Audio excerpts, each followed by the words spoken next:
Alright, so I've gotten a few questions recently on what type of drain and what type of overflow that I'm using on my reef tank.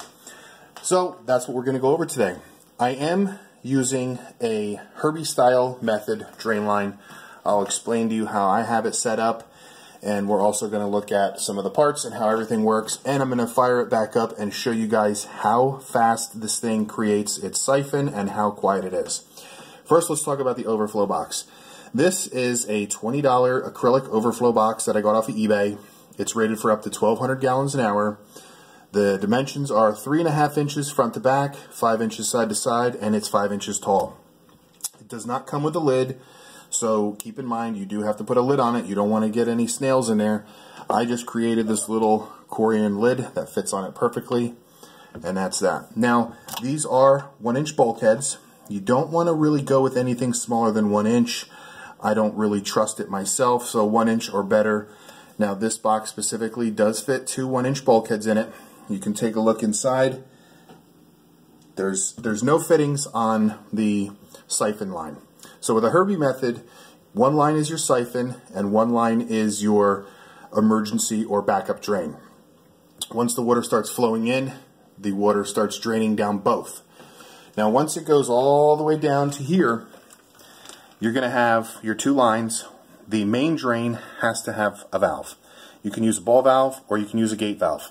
I've always used ball valves because they're inexpensive, but if you have the extra couple bucks, I highly recommend getting the gate valve. It just makes tuning things that much easier. When you first set it up, you want to have your valve wide open and your system running.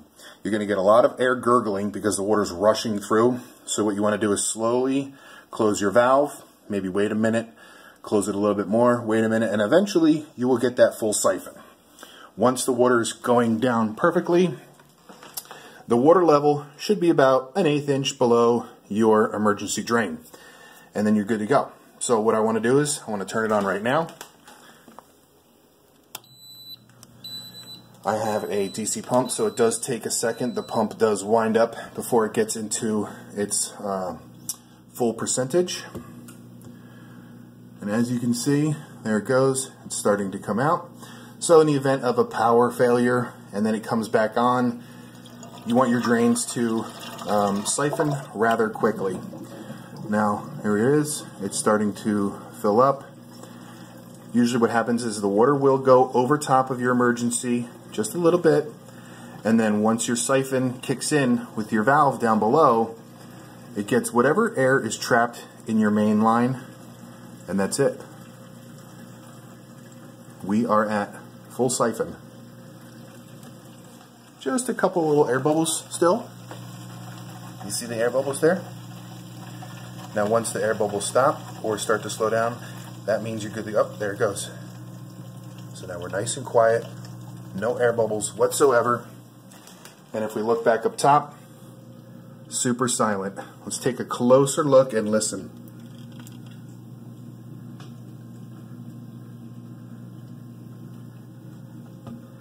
Absolutely silent.